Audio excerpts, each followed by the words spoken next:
Education is the passport to the future, for tomorrow belongs to those who prepare for it today.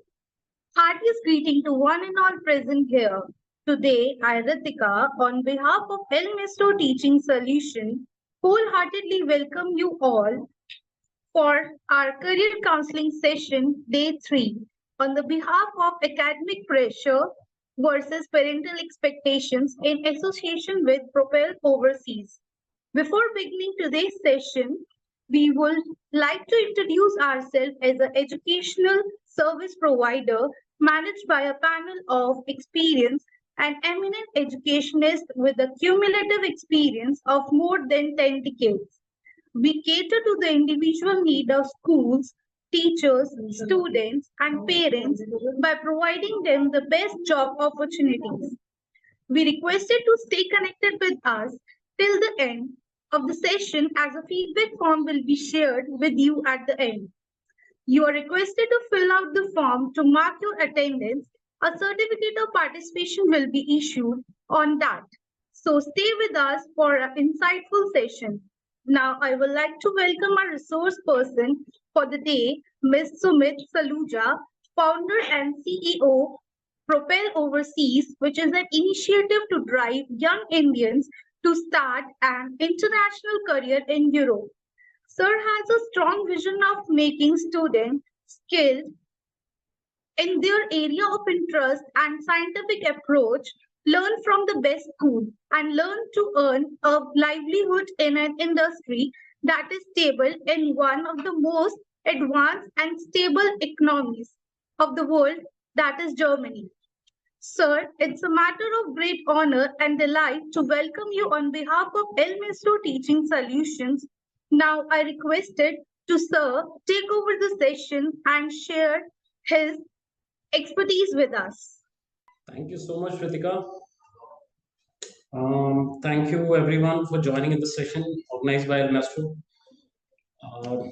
As a resource with El Maestro, I would just like to say that these sessions which have started 2 days back and going for another 3 days. These are going to be very, very helpful for all of you, not just for this year, but for the years to come. Can anyone please confirm, Ritika, that I am audible and there is no background noise? Is it all okay? Yes, sir, you are audible. Okay, great. Thank you so much.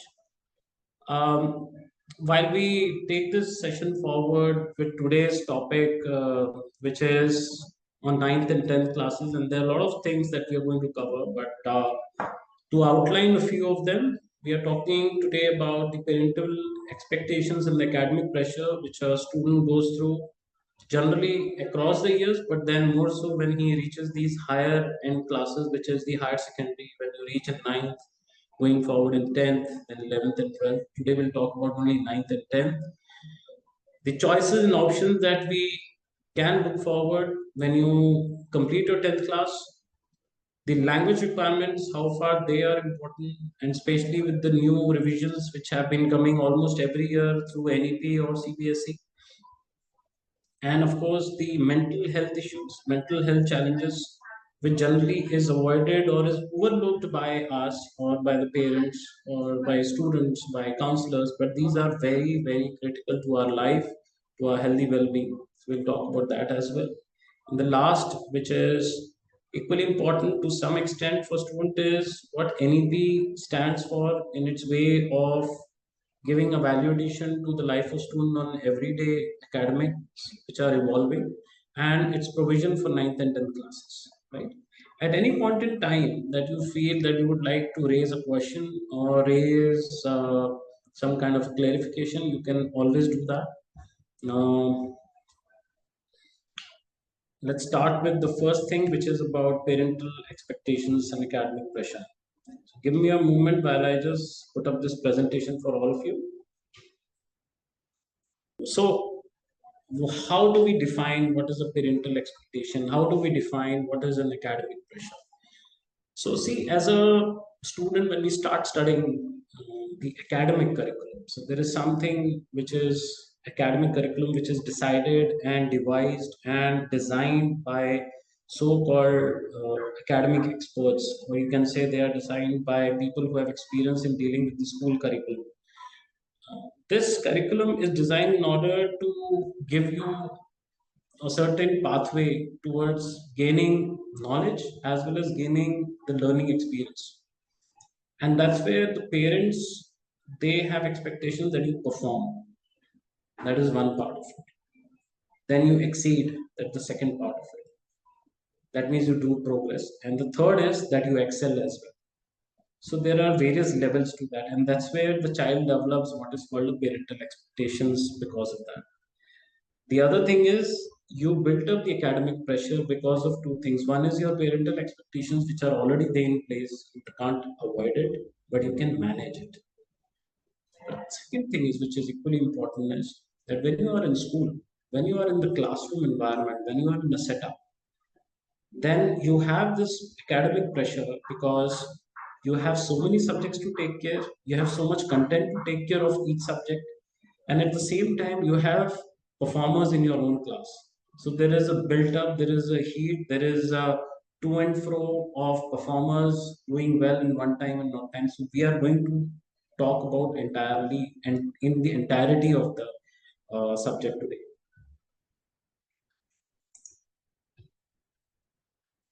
So the importance is that if you look at higher education, you look at career opportunities, you look at parental expectations, the strong academic performance in 9th and 10th is crucial. We all know that. But do we mean that it is not important in class 7th or 8th or in 11th and 12th? No, it is not like that. It is just the mindset that we want to keep it for ourselves. In Indian curriculum, it may be more important saying that 10 boards is very critical. But if you look at countries in Europe, you look at Finland, you look at Sweden, you find that there is no pressure there. You know why? Because they have a different testing pattern. They have a different way of assessing the performance of a candidate who is equally of your age, equally of your kind of growth. That means he's almost in the same stage of life. He's got the same grade in which he was studying, but they are not affiliated because they have a different. So higher education, when we say, it starts from ninth onwards. Career opportunities, yes. Academic achievements opens doors to a wide range of career paths. Now, this is a very sensitive area. I will not delve into it too much, but when you look at career, you cannot make up your career decision unless you have explored at least, if not more, at least 100 of options carefully. Because you can't make a career based on just the school curriculum. School curriculum is very limited.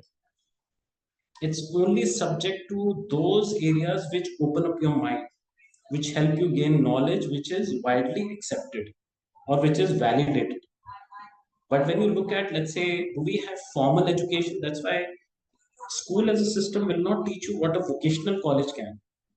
So there are career opportunities which are beyond the school curriculum, and which are those, they can be in various vocations. So I will just leave it here. But there are a lot of career paths, I must say, that as a student in ninth class onward, you should start exploring it and make it as an habit to add into your complete class, that how many careers can explore in ninth class, how many careers can I do in 10th class, and so forth. So that by the time I cross my 12th, I have fair idea that what does commerce mean, what does humanities mean, what does liberal arts mean to me, right? Then comes the parental expectations. Of course, parents have their own set of achievements, own set of background of qualifications which they have already done. Now that would lead them to believe that you probably perform in the same direction, pick up the same subjects or same line of study, but not necessarily could be the same totally.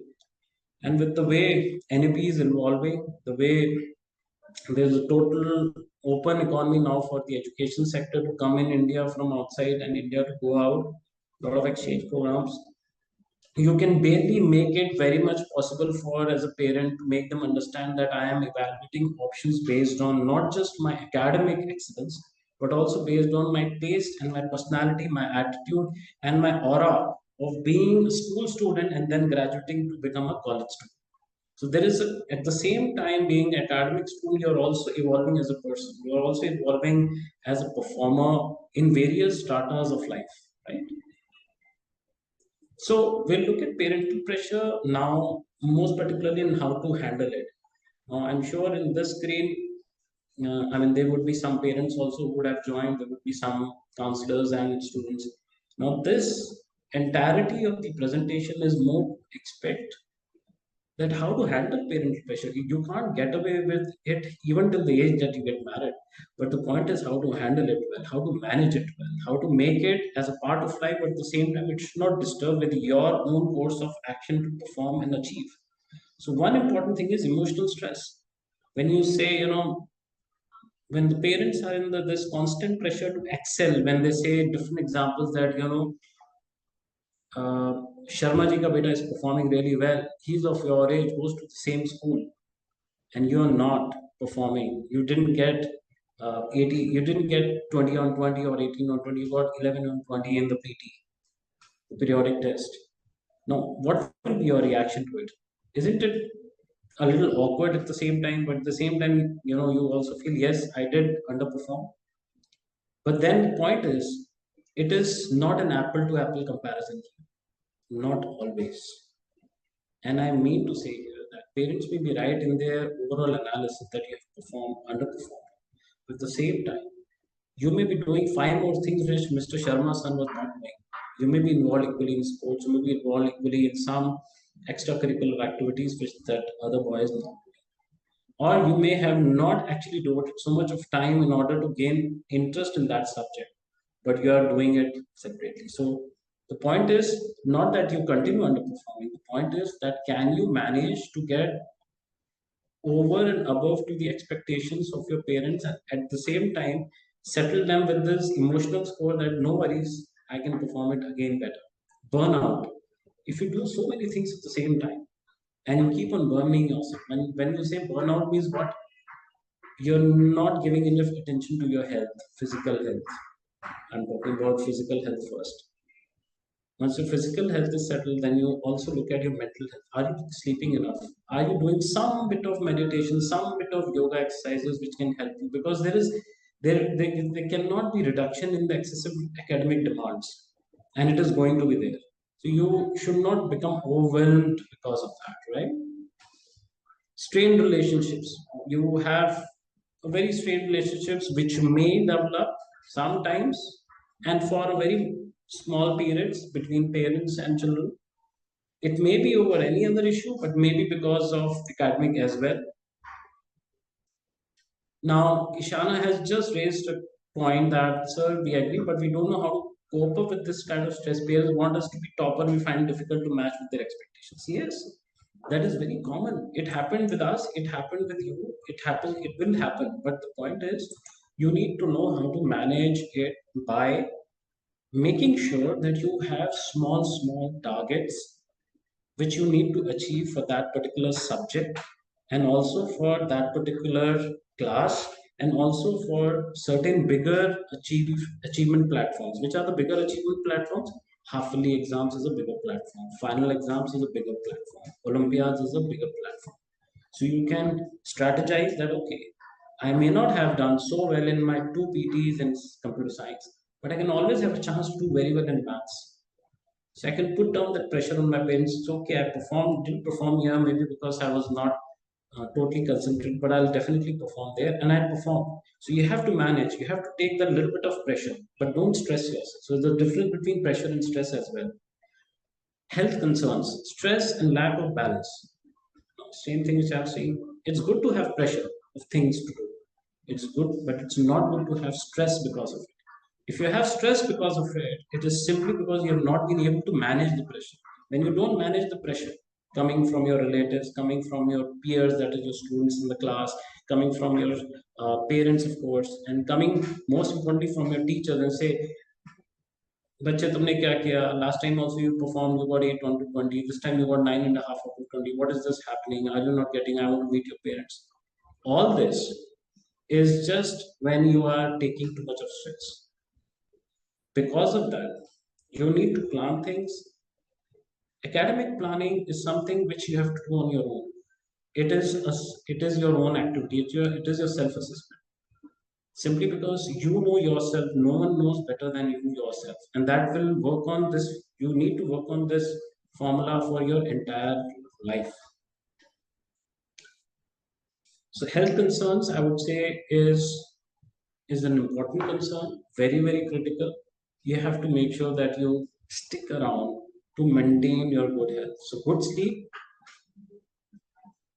good outside activity, that is socializing and exercising. So, these are a few things. Let's go to the next. Yes. So, we look at balancing our expectations and the student well being. Now, how does it happen? Most important is, are you communicating well with your parents? Are you prioritizing on what to talk to parents today and what not to talk today? Third, you're seeking support, but your seeking support is good enough, because what happens is when you communicate with the parents, they come to know that you have something which is not expected of them to you to ask them, but you're still asking because you know unless you tell them, they won't know that you lack in this or you are deficient in this. अगर आप parents को ये नहीं बताओगे कि I need a tuition, maybe I need a little extra academic support or I need an extra book, they will never be able to understand that you're going through certain stress. So even communication makes you de-stress, right? Prioritize the things. When you prioritize on things like how much time do you give to sports activities, extracurricular projects which you have got, and most importantly on yourself, your physical and mental well-being. You know, the best thing is pick up a sport. At least two sports you should always have in your entire school life, and even beyond that. Once you have that, then you can be sure that you are, even if you don't get enough time to socialize otherwise with your friends, you can always go out and hang around, do some sport, and come back. So when you prioritize on those things, you have a little bit of space for yourself, and it is always good to spend some time with yourself. And sports could be the best way. Seeking support. So they should not. I mean, as a student, you all should understand that you should not hesitate from taking any support. We see, as a counselor, I do see that there are students who do not want to kind of share with their parent that I need your support, मुझे maths पढ़ा दो या physics पढ़ा दो, or maybe I need a professional teacher to teach me. They feel, no, it's okay, I can manage on my own. Some students are always like that, who do not like, or they would not, if they are going through stress or a little bit of, I should not say, they're feeling very low, then they will not share it. The point is, unless you share, who will know what is happening in your head? Who will know what is going on in your mind? So we need to kind of get you back to normal. Now, being stressed and still living a life is not normal. So that's why you can't make decision everything on yourself that I'm fine. That decision is a collaborative decision between all the people who are attached to you during your school life. So your parents, your school counselor and your teachers, your friend circle, your other dear and near ones, and yourself. All four of these four set of people should be knowing that what is happening in Sumit's mind. If Sumit does not tell that, oh, I am not feeling well, I need a sleep and then I'll be fresh. But no, I have a tuition after half an hour, I need to attend that. Now, how to go and make that decision? Now, you can communicate this part with the parents and tell, maybe I'll skip this class, but I think I'll be happy if I go there 15 minutes late, take a short nap, power nap, and then get back to class. Now, unless you would have discussed with your parents, you would have not come to a decision. But if you would not discuss, you would have still stressed yourself, gone to the class, and still come back and not attended it well because your experience was bad, because you were not, you didn't rested your mind. So, small thing, you should seek support. All kinds of support, I mean. Now, what is the role of schools in addressing academic pressure? Now, this is equally important. Of course, I will not say that schools do not have the right infrastructure, in terms of resources that they cannot. Not every school will have it, of course. But counseling services, a balanced curriculum, which is to some extent in the control of the schools, parent teacher collaboration, very much under the scope of the school, and extracurricular activities. Broadly, if you see, broadly, all these schools are offering all of these, but in various proportions and various seriousness levels at which they go. But as a student, you are going to pick it up and take it in your life. You can't expect school to spoon feed you each and everything. That again, see, we are doing a counseling session. If someone is going through a problem, come over. It won't happen like that. You have to know that if there is a counseling service, I need to avail if I know, and I should know when to avail it. That's enough for a student to know. Balanced curriculum. They will give you a CBSE or a ICSE curriculum or a IGCSE or a IB curriculum, whichever you are following. But the point is that curriculum being well understood by you? Do you know what all is covered in ninth class? You know what all you have to go through in 10th class?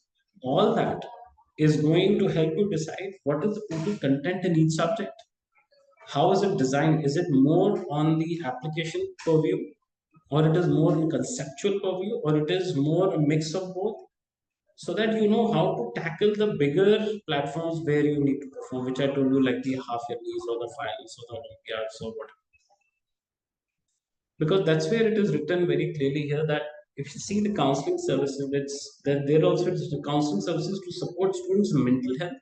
And if you see on the curriculum side, it is written balanced academic rigor with opportunities for self-expression and stress management. Parent-teacher collaboration is very critical because when you look at collaboration between parents teachers, it is just to align the expectations. Same thing, every school wants कि मेरे school के बच्चे toppers बने. But toppers कितने होते हैं? First, second, third. Who remembers the fourth and fifth? No one, right?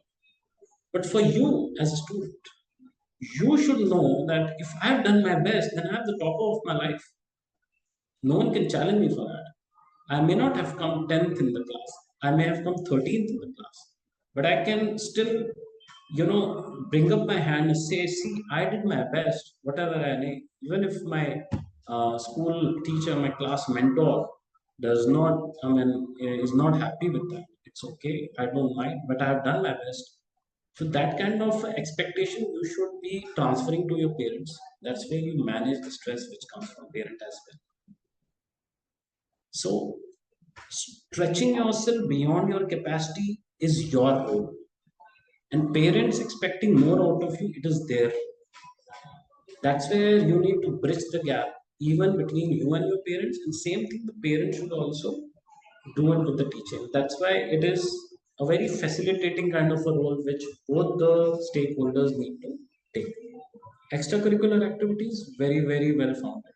So, extracurricular, when we say, I think this word is itself a little, I don't totally agree to it. I should say that these are basically the uh, the life driven activities and not the extra. There's nothing extra that you do in life. Whatever you do in this life, in your school life, in your college life, in your career life, and beyond that, is everything is making you. And when it is making you, there's nothing called extra. Everything is part of it. Only academics is not the world in which you want to live, right? So schools, as it is written though, that they should encourage, yes, they should at least tell very well that these all things we have. But more importantly, they should tell you, and you should know well that how to use it, when to use it, and then which we just discussed in the last slide, how to prioritize it, right? What are the strategies for coping with parental expectations? Some of them I have already mentioned. Some of them, let me put it a little briefly here, though all of you know, but still, if you want to raise a question here, you can always raise. So, time management, practices, open communication, and seeking support. So, we have already spoken about communication and seeking support. Time management and self-care practices. Well, self-care practices basically is trying to tell that when you're talking about exercise, mindfulness, leisure to manage stress, yes. But today, what we do, we probably generally, I'm saying which I see in many schools today, 9th, 10th, and 11th, 12th also. They're very good holding their on their palm the phone and they're reeling up and down, up and down. They're just seeing the reels, right? Now, is this something that you will call it stress? No. It is in fact not de-stressing yourself. It is actually stressing yourself with a lot of digital content. Now, that is not good because you're stressing yourself physically. You're also stressing yourself with seeing something where you are not engaged. You are just trying to absorb something and make an impression about it in your mind. That this is how the world is. But that is not a world. That is a created world. It's a very fictional world what we see on the reels. It's just for momentary fun. That's why self-care is a practice which you should do by socializing. As a piece of advice, if I were to give you today, make know your friends in your class so very well that you can talk about them. Maybe you can just know one person in every week, know their date of birth, know their hobbies, know where do they go, how do they socialize, what kind of sports do they like, what kind of things do they read, what kind of subjects do they like in order to research on or to talk, or what kind of projects. Once you know a little person more about that person, you will try to know whether he is really good. Can I go to him when I need some help in academics, or should I go to him when I want to play some sports, or maybe I can go to him when you want to make work on a project. You have those set of friends where you can always fall back upon or make a group with them. But unless you know them, you won't be able to explore that with whom to make friends or with whom to do this project. It's very difficult sometimes to make a decision that whom to do a project work with or whom to play with. So self-care, why it is self-care? Because when you start talking about someone, that resistance to talk also goes away. This there's a lot of energy which is immediately a chemical which I don't know the name of the chemical, but that it immediately evolves, it comes into you and it helps you make you happy when you speak to someone new, someone whom you have not spoken to. So that is something which you're doing a care for your heart, for your mind. So I would say try to leave digital platforms as much as possible. Mindfulness, yes, that is something which when you are basically opening up your mind, making it totally just like a well that you're trying to make everything inside it. You're inviting everything into it and you're totally engaged completely. Time management. Students should develop effective time management. Yes, they should, but how? So how you should develop time management is that you know that you go to school at 7 o'clock in the morning, 7:30 in the morning. You come back by 3 o'clock, right? All of you are spending close to about 8 to 8.5 hours in school, going, coming, taking classes, breaks, everything. Another 8 hours you are at home, you're studying, you're self-studying, you're going to tuitions, you're going to sports, you're meeting someone. Maybe in some days in a week you are going to mall and do all that. And finally, 8 hours you sleep. So broadly, if you say 8 hours and 8 hours and 8 hours, 8 hours of sleep, 8 hours of at home, and 8 hours at your school. Now, when you're managing, you can't disturb the sleep. Never do that. Never ever do your disturb your sleep part.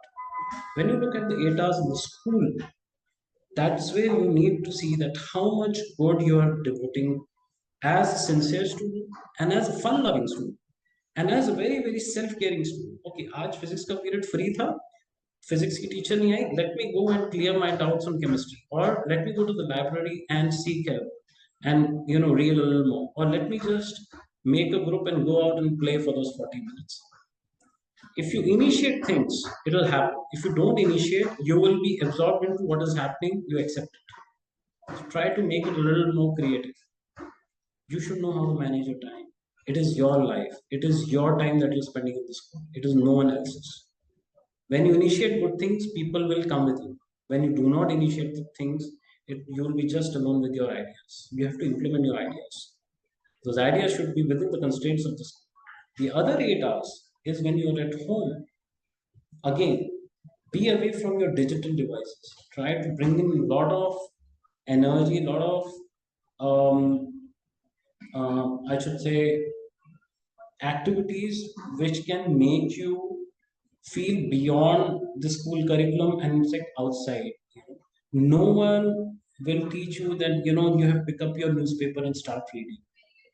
Yesterday there was political announcement, Lok Sabha members getting elected, de-elected, not qualified, and finally the government is made. If I ask you today how many national political parties are there, right? You will be never be able to tell me. You know why? Because we have never been bothered about it. How many does any one of you? How many Lok Sabha seats are there in our country? How many national parties are there in our country? No. You know why? Because we have stopped reading. We have stopped knowing about our political system. I'm not saying getting into too much of it, but at least know the basics. So when you know the basics, what happens is when you're standing anywhere in the crowd, you know what to talk. Exactly, Parul answered 5:43. Exactly, you're right, Parul. And I must say that everyone of you should know the basics of every subject during your ninth. These are years when you can explore so many things. You've got so much of knowledge in India to explore. How many districts are there in India? How many smart cities which the Prime Minister wants to plan in this country? Which are the priorities which are there with the National Party today? What does AAP want to do with Delhi? There's so many things. Just imagine if you're sitting in front of relatives and kind of gathering, and you just talk to them. Let's see, AAP did not perform well. You know why? Because Congress did not supported them in the seat in which they should. Just an argument. You know what they will like? There's a ninth class bacha, he knows so much, he reads beyond school curriculum. It will not make sense to them to, kind of argue with you or debate with you so much.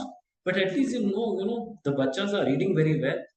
The bachas are in the right direction. They are at least concerned about what is happening. You know a bit of numbers. That is good enough. That is called being socially active and be socially engaging also. Of course, fostering a supportive learning environment, very important. Collaborative approach, emphasis on well-being, personalized support. Personalized support is the most important thing here. School should support personalized support and guidance so that students reach their full potential. Sometimes every student does not get chance for everything to do. But yes, if we again it's on us more than on the school, simply because the student teacher ratio 40 is to 1, 30 is to 1 is too difficult for me. Let me tell you, that's a fact for every school. Accept it. But again, it's your life. For those 8 hours, manage your time so well. If you need a personalized support, sit for a couple of hours in school on some day in a week, extra, ask the teacher and get that support if you need. Ask for it, you will get it. If you never ask it, you will not get it. When we are in a problem, what we do? We ask the God, na, कि चलो pray करते हैं. God said, God, I'm in a problem. Please help me. But if you don't tell, God will say, no, मुझसे मांगता ही नहीं. So unless you ask something, you will get it. Unless you do not ask it, you'll never get it. If you keep on asking, ma'am, आपने मुझे अब तक time नहीं दिया. I've been asking for like 2 weeks. I need those 45 minutes extra from you. I'm ready to stay back for 45 minutes. I need it. Okay, but I'll give you. Their answer will be only that. Um,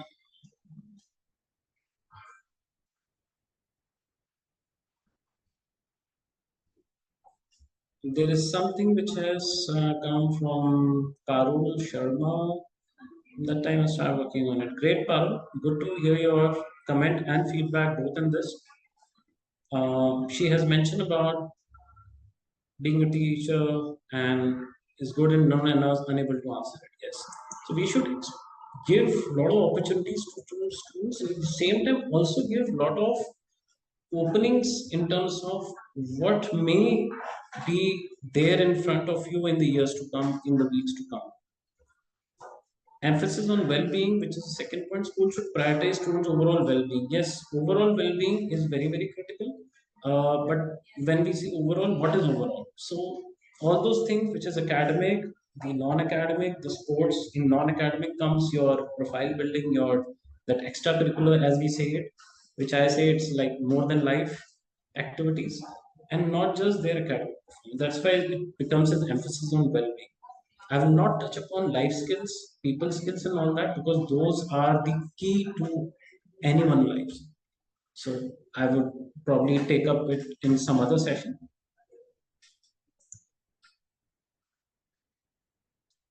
And of course, the last part I want to say that you, all of you, whether you are a counselor here or a teacher or a student or a parent, as a student, when you look at yourself, should look at a balanced approach of performance with emphasis on a certain goal in that particular year.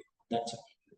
In the ninth class, your goal should be only to improve your fundamentals academically, non academically, improve your personality. Talk to people, talk to people, talk to people. Different topics, elaborative topics, international topics. Make something bigger of version of yourself. By the time you come to 10, it should not be that you are going to be the same person, the one the parents probably never imagined. You should be something which they never imagined. So,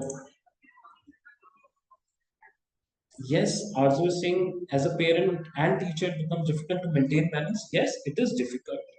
But when you are at home with your kids, you have to be a parent.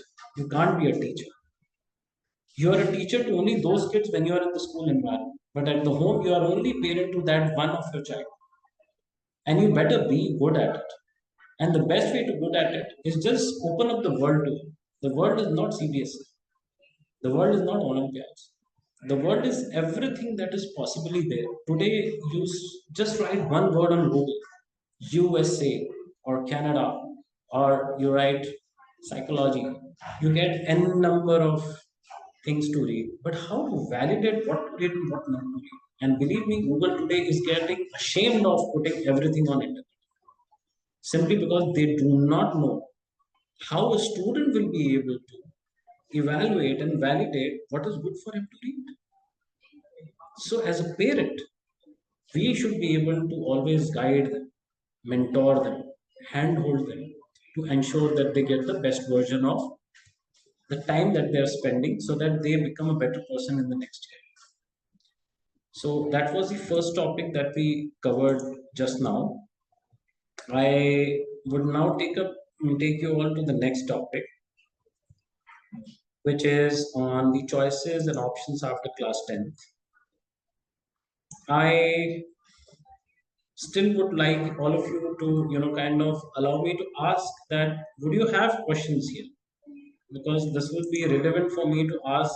I mean, especially the students here who are attending me, if they can openly ask me a question on the parental pressure and the parental expectations and the academic pressure. Anyone?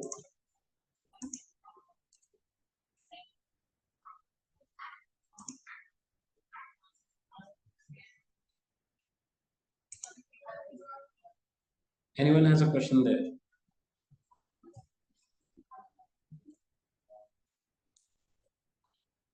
No one?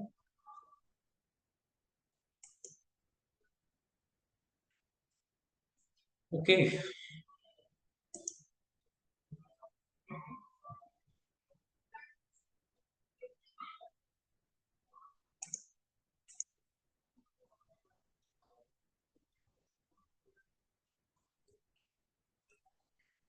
Please excuse me, all of you. Just give me half a minute. Let me have a little bit of water and rejoin.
Okay. Uh, Kritika is asking, so confused which stream to take in 11th class. Okay. Now, it all depends. Many things I can't tell you, but there's when you look at the Indian education system and the kind of offerings which Indian schools are providing you, especially when we talk about the two biggest national boards, CBSE and ICSE, I would look at that. Looking at your, maybe I have to counsel you. Maybe unless I know which subjects do you like, and you can probably do a self exercise on this. That the kind of you know uh, I mean, are you really good at maths? So I put this one. I've already picked till 5. From 4:50 to, sorry, 4:45 to 5. Students, just hold for a moment.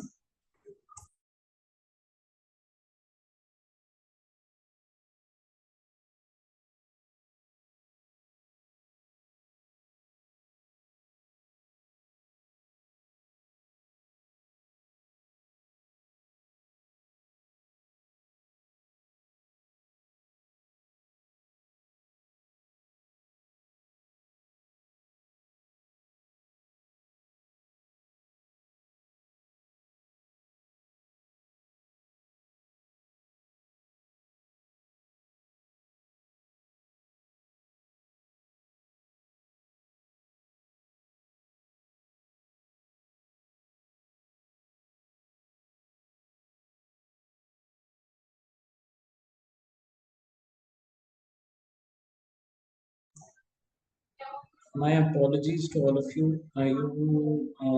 Ritika, just give me 1 minute. I'll rejoin. I mean, I will just restart the presentation. I just to change my meeting room.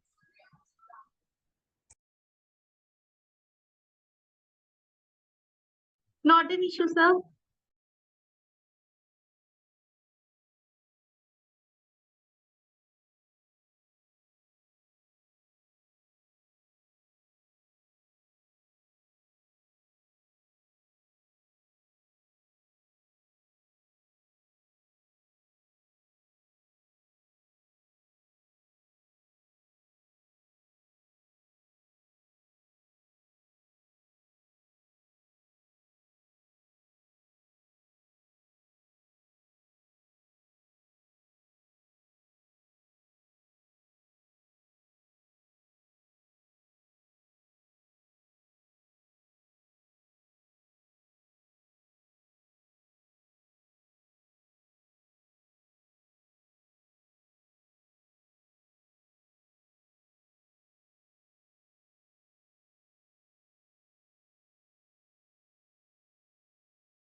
Okay. Thank you for your patience. Sorry, there was little bit of change in the room, so I just had to take a few minutes. So I will just first quickly answer the question. There were a few questions which were relating to what options you should take after 11th. So I must say that looking at 11th as a class, it is very important that you should know what are your strengths in terms of your personality and also in terms of your academic behavior, academic learning capabilities, your engagement with study and study related topics.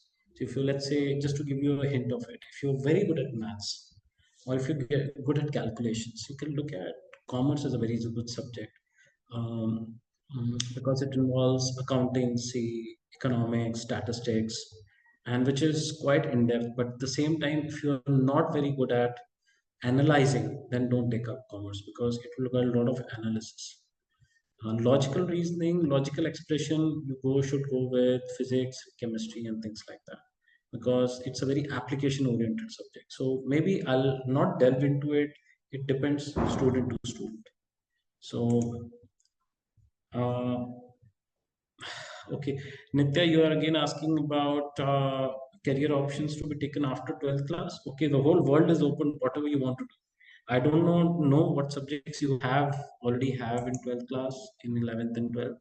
So I would not take it up right now because it's a one-to-all session happening right now. But if you can always get in touch with me, uh, Poonam ma'am from Il Maestro will guide touch with us and we'll guide you on what are the options available in India, what are the options available outside India for study options, study plus work options.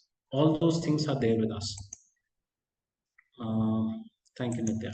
So just quickly now starting with the choices and options after 10th class. As you can see on the screen, we are talking about today that higher education, which is going just for education, vocational training, which is going on a blended format where you study and you work. That is a vocational training where you, on a particular vocation, you need to know your skills and at the same time complete your theoretical part of that skills. That is something which is broadly called vocational training, very very popular in Europe. We offer that. Entrepreneurship as a subject and as a role is something which today you heard about this word called startups. So what are startups? Startups are basically all about the journey of an entrepreneur. They start with something, with an idea. They want to kind of incubate that idea and finally conceive that idea to make it whether it can be explored beyond a certain level, and finally they execute it. So I will look at now the options which are actually to be determined by all of you.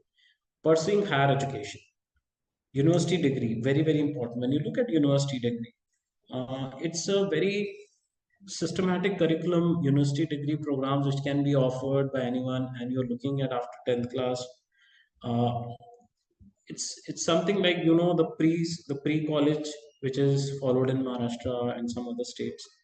But at the same time, when you look at after 12th, you talk about students can be enrolled in a bachelor or master's program or a bachelor plus master's program to get the in-depth knowledge about that particular subject. Technical diplomas, they are available to you after 10th also. They are available to you after 12th also. Online courses you can pick up anytime. See, as a does anyone of you know what are MOOC, MOOC? Anyone? So MOOC is massive open online courses. Now MOOC is something, there is no eligibility for that broadly. You have so many platforms and you can pick up and start learning. Just start gaining knowledge. And what are those? Maybe this online course on simply on Twitter. You should know what is Twitter, how does it work, why this platform was made, on how it can help me design my profile on that platform. So digital engagement, digital marketing, all those things you need to kind of do. So MOOC courses, if you pick up on any subject, on topic or a subject or a trade, you can do that, even being in school and then going on college. You have enough time to do all this. Let me tell you. Vocational training and skill development, the most happening today for the last almost 5 to 7 years that I have been seeing as a counselor. This is the best of the program. Very, very different from looking at just a university program. You know why? Sometimes we feel now that only studying does not help us to learn completely. Like, it is good to say that I'm good at maths, but unless I perform on various platforms, let's say school ka final exam, Olympiads by NTSC, and another one by maybe Swedish Maths Olympiad. Unless I perform on various platforms, I will not be knowing where how much well can I do. Same way as an apprentice, if you join an apprenticeship course, which is called a vocational training and skill development, we as a company in Propel Overseas, we have some specialized vocational training which we have with us for France, for Germany. And believe me, whenever you want to get in touch with us, now also, and even later around when you are in 12th class or after you've done your 12th, we can get you into some one of the best programs in the world, which are offered in France and Germany. These programs, they basically work on a very fundamental universal truth that you do your apprenticeship with an employer who will train you under each and every functional aspect of it. And at the same time, you will also be attending a vocational college, which comes directly under the government of that particular country and which will assess you based on certain assessment criteria which are theoretical and more, you can say, yeah, theoretical in nature. And then they will give you what is called a certificate or a diploma, which is industry validated. That means the industry recognizes it. So it's basically, as it is written, it is targeted certification courses. Skill building workshops. Now, skill building workshops is equally important while you come into 11th and 12th, particularly because that is the time when you want to know that which are those skills which today, in this decade or in the coming decade, which will be required by young talents like you, ninth and 10th, but will be required later. And these skill building could be hard skills, could be soft skills, could be a mix of that. But you can't stop and leave it to your parents for them to decide. No, it is your role, it is your life.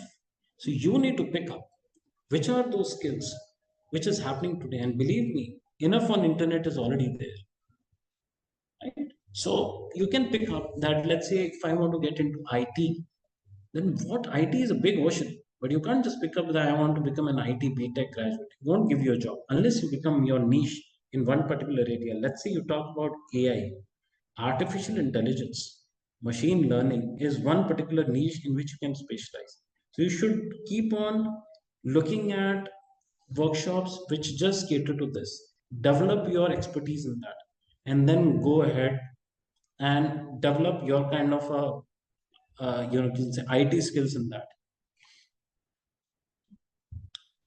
Entrepreneurship and job opportunities. Well, after 10th, yes, and I mean it. Being a student, you can start incubating on an idea. Options which are there after 10th, when we look at subjects, schools will give you the subjects. Okay, if you get, tell you, okay, pick up science with maths. If you're really good and you have interest in bio, they'll tell you, okay, pick up, you're eligible for that. But that eligibility does not define, do you really want to make a career there? See, learning a subject and being good at it at that subject doesn't mean you may be a good doctor only because of that. For being a doctor, you have to be very sensitive also.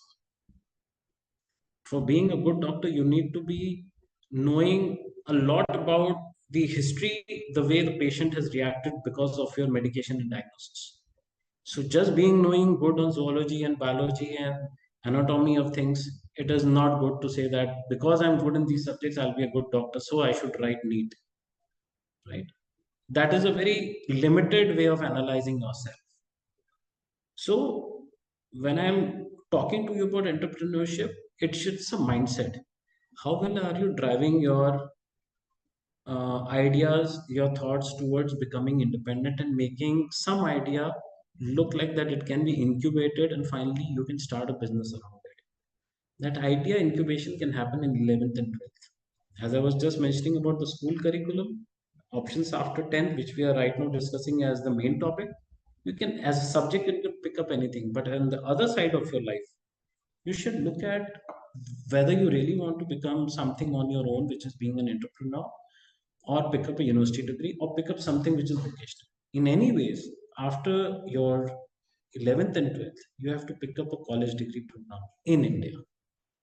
But it is not the same when you look at outside India. And outside India, in US, in Canada, in many places, you will find students, they after 12th, they start doing jobs, they start doing some vocational courses. They do their degree after some couple of years, 5 years, 7 years. You know why? There are two reasons majorly for that. One, there the education is very expensive. You're very thankful, all of you, that you're born in India and you've got the opportunity and liberty to take higher education in India at a very nominal cost as compared to the West and America. But at the same time, I must say that it is not that you should not look at studying yourself after 12th. You should, because in most of the government jobs, if you look at most of the other jobs that you look at, which are there in the private industry and otherwise, they will expect you to be a graduate minimum with 15 to 16 years of education, complete formal full-time education. Second point is freelance working. Now, let's say if you've got a fairly good hands-on developing something on your own. Let's say you idea of drop shipping, or you like the idea of, let's say, creating uh, of 4VX graphics, or you want to really pick up an idea on how to organize events, offline events. If you can just go back to those days, just 2 years back when there was pandemic around in 1920, in 2020, 21. So there was a lot of online platforms. We never thought that classroom on Google, classes on Zoom, but people explored and found that there's so much to it. And today, see, we are today taking your seminar on laptop, which probably was not happening so commonly earlier. It was used to be a luxury or a privilege. But see, what I'm just trying to tell you is that there are so much business ideas when you develop, when you start exploring on being a freelancer, when you understand that what all is available, how can I go beyond it? Corporate jobs, of course, they are available, but of course, after 12th, not before that. Okay, balancing interest and parental expectations, we have done most of it, but when it looks at the career point of view after 10th, yes, it is important that you have to be engaging in a very honest communication and discussion with the parents on what you want and why you want it. Exploring alternatives, yes, you have to explore the alternatives, but without them also, so that they do not feel that you do not have enough idea on what all is available, what all is not available, as far as the limits and constraints are there. Compromise and collaborate, yes, you have to work together with parents to find a balance of a solution that respect both your aspirations. Now, of course, when we say collaborative working with parents, is basically they may be expecting you to kind of study after 12th in Singapore, or maybe in Sikkim Manipal University, but you have your ideas not on Delhi, but you have your limitations because of your friends or something. That's where you need to see what is more important. Is it the college, is it the course, or is it yourself, right? So I hope all of you are getting what I'm trying to convey in this slide, is that you have to balance your interest. School life, college life, higher education after that, everything is going to shape you, make you something better version of yourself. There's a question. Okay, it's just a response by Shana. Thank you so much. So I think we are over with this particular part, which was the options after 10th. Now we look at language requirements. For language, I don't have a particular presentation to show you, but I will just talk to you regarding what all we can look at when it comes to language. How many of you, or let's say, how many of you are actually learning a foreign language, a non-Indian language right now in school? Can you just quickly put up on the chat below? French, Spanish, German, Italian, any of those languages. How many of you are learning foreign language? None, no, I mean, no one, I have not got even a single comment here. So let me, it is, kind of, let me believe that, okay, someone has written that, yes, sir, French and English and Hindi and Sanskrit. Wow. Now, if you're doing that's Ishana, if you're really doing all of it, it's really good. I mean, it's really commendable. But then let me tell you, all of you, doing something, see, English and Hindi, most of us know because it's part of a curriculum. The way all the subjects are imparted to you is mostly in English today. And thankfully, it is not so in Hindi because if that would have been there, it should have been implemented much earlier. Now, today, if I give you an option, if you know a language which is a European language, you would have more than 70% chance of getting employed faster. 70% will be faster and quicker to move to international market after your graduation. Let me put another good news to you. If you do a foreign language and complete it by 12th class, I as a counselor can promise you, I don't know what other counselors, but I can promise you to get you a vocational education and training in France, in Spain, in Germany, in Italy, in Portugal, Switzerland, Austria. You know why? Simply because people in Europe today is facing a very big problem of aging. People are getting aged very fast. The number of young people are very less to take up the right jobs. Now, if you as a 12th class student would have already known, let's say, German language for that matter, and you have learnt it in 12th till, let's say, as per CEFR norms, which is Common European Framework of Republic for Languages, let's say you have done, out of 6 levels, you have done at least 3, that is A1, A2, and B1. Then you have almost crossed all the competition and just now to sit and get the job. First the internship and then the job. Now see how easy it becomes for a candidate who never thought that language can really help me. I was thinking history, civics, political science, geography would help me more. Yes, it will help as far as they are increasing your knowledge, but not beyond that. Unless and until you become more competitive, you become something which is need of the industry, need of the market, need of where the job actually lies. In India, we have a very typical problem, my friends. All of you must know and note this. We try to accumulate knowledge and knowledge and knowledge and knowledge, and then we start looking for a job. That's the India problem. If you look at West, they keep on a very close watch on what is happening in the industry, what is happening to the economy, which infrastructure needs more development, which is underdeveloped. They look at that, they make their young talent skilled on that, and then they employ them province by province, state by state. So you should also look at your career like this, that if you are want to make your career, you should know what is going to happen in India in the next 5 years, in the next 10 years. Is politically stable everything? Is it economically stable? Can we look at a career like a CA, or maybe be in accounting and auditing and taxation?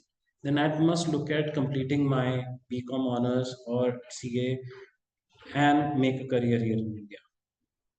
If you're looking at something that no, here I have been looking and reading that there are a lot of startup schemes happening, especially in the let's say in the education sector or in the IT sector or in the biotech sector, then you should look at becoming and conceiving your ideas on becoming an entrepreneur.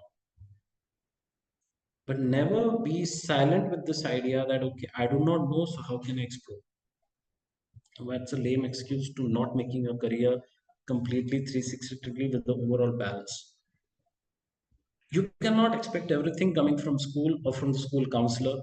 It has to be your self-driven ideas, self-driven ways of exploring that how language can affect your life internationally so very advanced that you can't even imagine. Today, Europe is facing this problem of aging. They need young talents. Just to give you an idea, we have a course around it which is called system gastronomy, which basically refers to quick service restaurants. You know all the brands, I must say Subway, Taco Bell, McDonald's, Burger King, all this comes under the science of called which is system gastronomy. Now, system gastronomy, when they need people for these outlets in that particular country, they do not find people. And believe me, today they have close to about requirement of more than 500 people who can work in McDonald's and Burger King in Germany, and they are not finding people for that. Just to give you an idea, the geography of Germany should not be more than the area size of Uttar Pradesh. Does anyone have you? I mean, can guess how many McDonald's would be there in Germany as compared to how many McDonald's are there in India? So there are close to about 750 McDonald's today in India. Entire India, we're talking about 28 states. Can you imagine the number of McDonald outlets only in Germany? No guesses? It is 1,432. You know why? Only two things. Only two things are responsible for this. One, their fast food eating culture is fast growing. Second, the meat consumption is very high. Now, if they have 1,432 outlets and they do not have enough young people, then from where will they fulfill that? It may be too, a very advanced idea in front of a ninth and 10th class, all of you who are attending this. But just imagine if you know the language of German, that is German language, you go there after 12th class, you start working and studying, that is the apprenticeship program.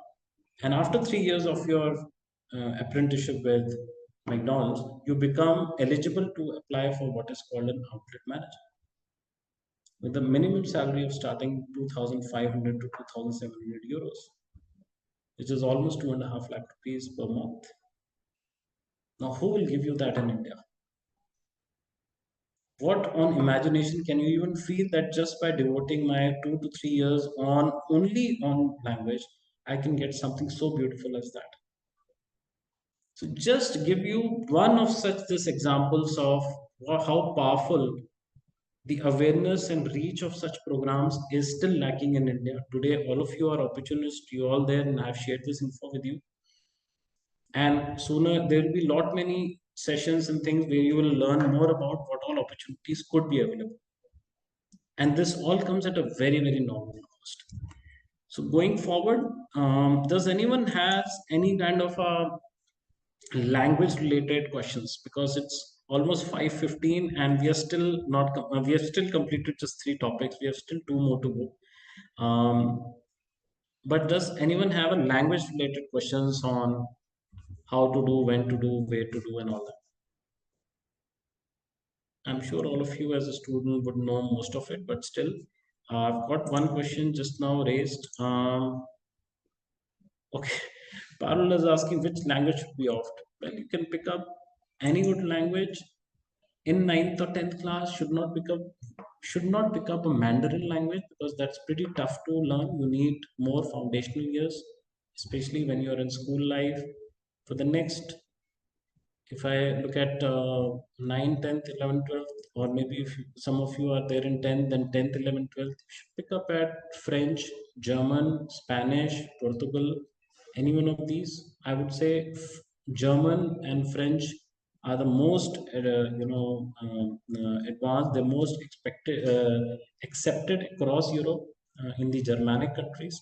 So pick up German or French as a first choice, unless you are looking at a particular university to join, or some kind of course to join, or some kind of a job to join in a particular country, then of course you have to learn that. But yes, broadly speaking, these two are good enough when you look at going to Europe. But at the same time, I must tell that if you want to go to US, Canada, Australia, UK, there's a lot of rush which is already there. So you should try to avoid to go to such countries. One is that reason. Second is they are very, very expensive countries to stay around after your education. There's another question which has come up, sir. Kindly. Okay. For the feedback, I think you will have to, I think Poonam ma'am will give the feedback around it. Yes, sir. Yeah, So feedback. feedback form will be shared once the session is over.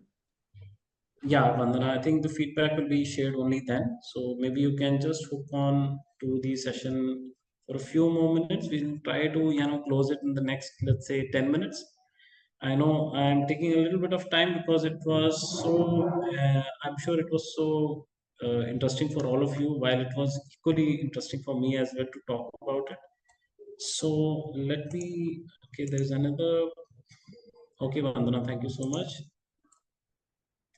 So let's take up the next topic. I'm just putting up the screen for presentation. Just one moment, please.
Okay, Kritika has asked another question. Is knowledge of German is important of study in Germany?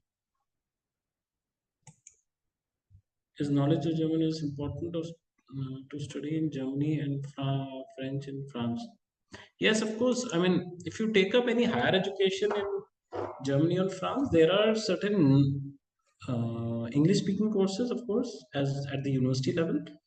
But at the same time, you're equally free to join a German speaking program or a French speaking program, which will be difficult for you to, unless you do not have at least a B2 level. So there's six levels: A1, A2, then B1, B2, C1, C2. A1, A2 comes into the beginner stage, B1, B2 comes in the intermediate stage, and C1, C2 comes as an advanced stage. So as a student, if you're going for English speaking course in Germany, then there is no issue. But when you start working in that country after that course, then you should always look at taking up something at least till B1 or B2 level, because then only you will be accepted. Plus, then only you will enjoy and not get disappointed of working there. Okay, so the comfort that today we have while talking in English, the same comfort you should feel while you are in that country and enjoying the all the various environments in which you are present. The working environment in office, the social environment when you are socializing, the community living when you are there in your society or the setup in which you live. And so you need to take care of your skill set so that you don't get a feeling of alone or left over or left out when we talk about not knowing the language. Knowing a language will help you in many ways, especially if you're looking at settling abroad. It is always better, and plus of course it is a skill, is an asset which will be always and always there with you. So leaving about the career aspects of it, it will always going to just help you to grow and grow. So learning French, German, or any other language which is you have evaluated, so you can always keep on, you can be assured that you are going to grow with it. But any one of you need that kind of a one-to-one counseling on selecting the topics and selecting the language, you can always talk about it one-to-one. Poonam ma'am can help you to connect all of you to me. So let's take up the little bit of mental health challenges which we today. So we talk about anxiety, we talk about depression. Very wrong word to use, but let me say depression means feeling low. Okay, chronic stress, burnout. Some of them we have already discussed. See, anxiety. It's a very common common mental health issue. Like worry and fear and nervousness and all that. See, this is very common, but how to beat it? The best is to beat it to face it. See, when we have that, stage fear, what is that stage fear? When we have this fear of performance in front of school audience or relatives or anywhere, we look at ourselves first in our mind that how will people perceive it. So I have a very comic and a humorous way of telling this that if you are so worried about what people will think that you are a performer or underperformer, the best way to understand is कि अगर हमें ही इस बात की tension रहेगी कि बाकी क्या सोचेंगे मेरे बारे में, तो फिर आपको इस बात की टेंशन नहीं रहनी चाहिए, क्योंकि अगर आप ही सोचोगे तो फिर वो क्या सोचेंगे. If you have to keep on thinking what they will think about you, then what they will think. You don't have to think so much. You just have to keep on performing and performing. So there is a way in English, in as a counselor we always say that keep on learning and unlearning and learning and unlearning and learning and unlearning. So life is a continuous process that you should never get so much anxious about the fear and worry of how I'm doing it. Don't ever get over exhausted with this idea that I need to analyze myself, that how, like, how well am I doing? Why I'm not doing so good as my other friends think. So depression, the other thing, it's a mood. It's not a. It's a low feeling. I'll just touch upon and come back on this. I'm sure all of you would have heard about people going to Sikar or Kota and taking competitive exams, coaching and all that. And there are cases of suicides, the cases of students ending up their life. Now just see, this is not a good sign. Life was never your thing. It came from God, right? You're supposed to preserve it. You're supposed to nurture it. You're not supposed to destroy it. You're not a creator of your life. God is a creator of your life. So not being divine or spiritual here, the point is be very practical. If you're not performing well, if you're not able to perform as per someone's expectation, that someone could be anyone, you may feel low, fine, but don't take action towards it. It's just a mood. See what is written. It's just a mood disorder that involves persistent feeling of sadness or hopelessness. It happens. It happens in my age. It happens as Poonam ma'am's age. It happens at even your parents' age, even your parents, grandparents' age. It happens. Mood is a mood, right? So what do you do when you feel low? Go and have a chocolate, have a walk, take a run. If you can't run, just go and stretch yourself. The best is to stretch yourself, physically stretch yourself. Just go out in the balcony, stretch. You'll start feeling better. Interplay. Now, there's an interplay. What is that interplay what we're talking about? If you can read this, it's like one condition sometimes leading to the other. Now, addressing both is crucial. Yes. So we should not see, अरे यार बहुत low लग रहा है. No, I'm very anxious also. You have a mixed feeling. Why? Because we are not in control of what we are doing or what we want to achieve. You know why again that feeling? Because we never expected us to be capable of something. It happens. Someone has raised a question. Okay. Yes, Akriti. we're just about to end the session in about 5 minutes max, and then you can start. Then you'll get the feedback from Akriti. Thank you for your patience. So interplay was about that. Now let's talk about quickly the stress management strategies. I think we have taken up most of it, but theoretically you can see that practically, if I tell you, exercise, physical exercise is most important. You really know to balance out, take up, as I told you in the beginning, take up two sports in your school life.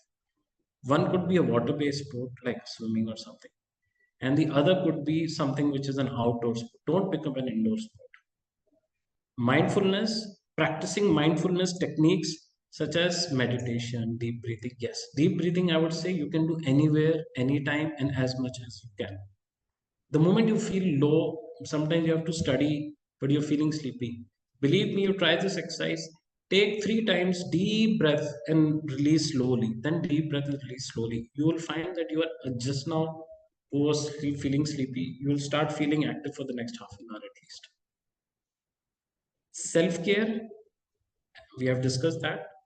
Enough sleep, eating good healthy diet, and eating everything in health, and engaging in hobbies, not just eating hobbies, but all types of hobbies, and can help manage stress and improve overall well-being. Now here I do not mean to say that, of course, that you should not eat the unhealthy items which all of us like, the cold drinks and the burgers and pizza. No, do enjoy them, but make a routine of that as well. Once in 15 days, good enough. You are all in a very sensitive age. Try to avoid as much as that. They are not going to add up to your health. They're going to burn you out, make you more sleepy and more lethargic, right? And last, of course, is this point on social support, which I consider as the most important factor contributing to you is connect with your family, connect with your friends, collaborate, communicate, which we discussed. खूब बातें करो उनसे, different type से बातें करो। आप क्या करते थे उस टाइम, आप ये क्यों नहीं करते थे, हमारे टाइम में ये वो उस टाइम क्यों नहीं होता था, when you discuss and discuss and discuss with your teachers, with your parents, with your friends, with your relatives, with your badas and chotas, what will happen is you will open up. Leave about the content part, what they're sharing, but you will open up as a person. And that is going to change you every day, every week, every month, every year. And slowly that change will be noticed with your parents. And that is called, when we say, na, bacha bada ho gaya.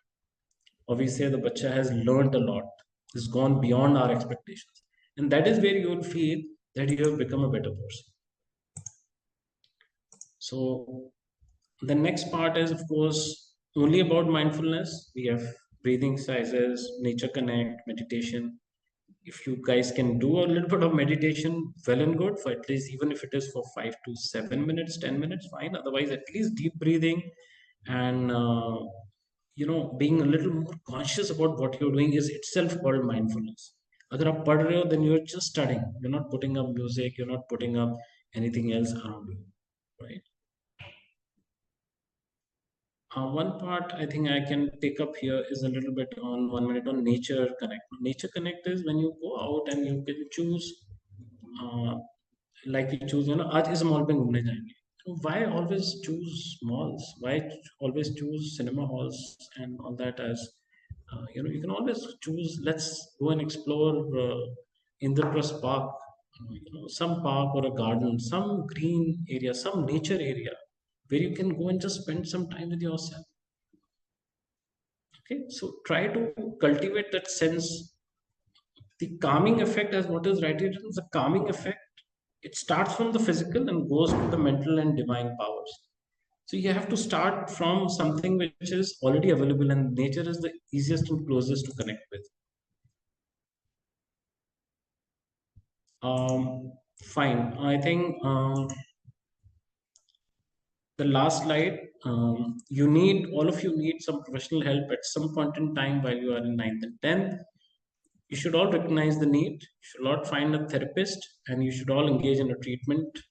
But first is, don't think whether I need a treatment or not. The point is, have I really known so much about myself that I can do everything on my own? No. Then I definitely need someone who is like a therapist or a counselor, can help me guide on my career and beyond. So, ma'am, if you allow me, Poonam, ma'am, you need to share because a lot of students are writing on the chat window to please share the feedback form. So, if you can. Sure, sir. So, because I think the last topic, you have to excuse me. Maybe we can take up tomorrow the NEP and its provision, right? Yes, sir. We can edit tomorrow. So all of you, please hook around for another 1 minute. Ma'am is just posting up the feedback form. Kindly give your feedback, and then I think yes, ma'am has already posted it. So all of you can please open. It is there in the chat window. Okay, Aditi, thank you so much for this. You can open this link. It is on a Google form. It says feedback form for career counseling session. Day 3 on academic pressure versus parental expectations. Please fill up this. It'll just take a minute for all these students and counselors and parents who are there. Right? Before I leave, I would like to request if anyone has any kind of question which they can ask in this forum, or otherwise can always take this up one to one. But does anyone have a question here? I've tried to answer most of it which was there.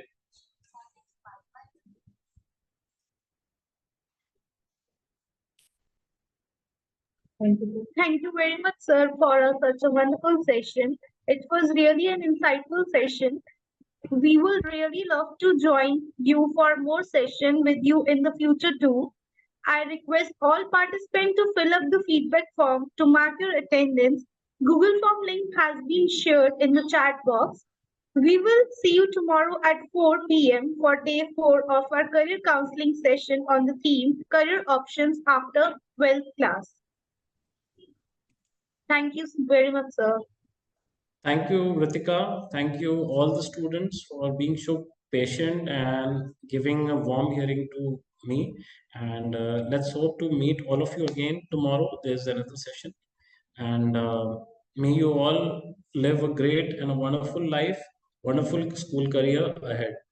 Thank you so much. My name is Sumit Saluja, and our consultancy is Propel Overseas. Thank you so much, all of you. All the best. Thank you, Sumitji, for a wonderful session. Thank you, ma'am. Thank you so much.